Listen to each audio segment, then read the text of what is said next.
దేవుని అత్యున్నతమైన కృప ఇది, అత్యున్నతమైన ఆశీర్వాదం, తరాల దీవెనిది మన వెనక ఎంతో ఉన్నది. ఈ మధ్య మేము ఒక చోట దైవజనులు సిల్వి గారిని కలుసుకున్నాం.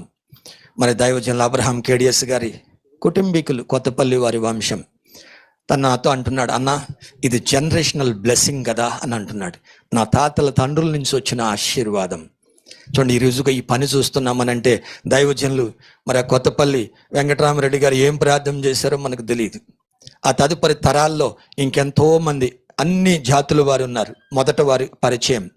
మరి ఆ తదుపరి వంశాల నుంచి ఇప్పుడు చూస్తే ఈ సేవ వారిలో 5వ తరం వాడిని నేను, పాస్టర్ గారి 4వ తరం. అంటే ఇప్పుడు కూడా ఇంత పెద్ద గొప్ప సేవ జరుగుతుందంటే ఎవరి ప్రార్థన ఇది? Generational blessing. అబ్రహాముకి ఇచ్చిన ఆశీర్వాదానికి మనం వారసులమైనట్టు మన యొక్క దైవజనులు వారి యొక్క సమర్పణ, వారి యొక్క త్యాగంలో నుంచి ఈ ప్రభావం బయలువెళ్ళి ఈ గొప్ప కార్యాలు జరిగిస్తూనే ఉంటుంది.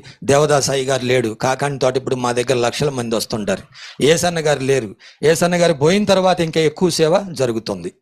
బక్సింగ్ గారు లేరు, ఇప్పటికి ఎన్నో సమస్యలు ఉన్నా మా దగ్గర ఇంకా అనేక చోట్ల మందిరాలు కట్టబడతానే ఉన్నాయి. హెబ్రోన్, ఆ ప్రార్థన వృధా పోలేదు. పరంజ్యోతి గారు లేరు, పిఎం శామ్యుల్ గారు లేరు, ఆ పరిచర్యలు కొనసాగుతున్నాయి. ఇప్పటికి వారి నోట నుంచి చక్కని స్తుతి కీర్తనలు వస్తూనే ఉన్నాయి. మనందరమే సాక్షులం. దైవజనుల ప్రార్థన ప్రయాస వృధా పోదు. ముందు తరాలకి మనము ఇక్కడున్న దైవజనులము కూడా ఆశీర్వాదకరంగా ఉండాలి. దేవుడు అందుకు మనల్ని పిలుచుకున్నాడు.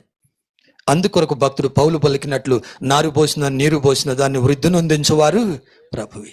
మనమందరము ఆ ఆశీర్వాదానికి పాత్రులం. ఎక్కడున్న మనం దేవుడు మనకిచ్చిన మరి ఆ విశ్వాస పరిమాణమును బట్టి, మనకిచ్చిన తలాంతులను బట్టి, అభిషేకాన్ని బట్టి, ఎవరెవరికి ఇచ్చిన సామర్థ్యం కొలది మనం చేస్తున్నాము. కానీ ఇందులో ఏ ఒక్కరు మనం అతిశయించటానికి లేదు. ప్రభు మన ఎడల చూపిన కృప ఇది.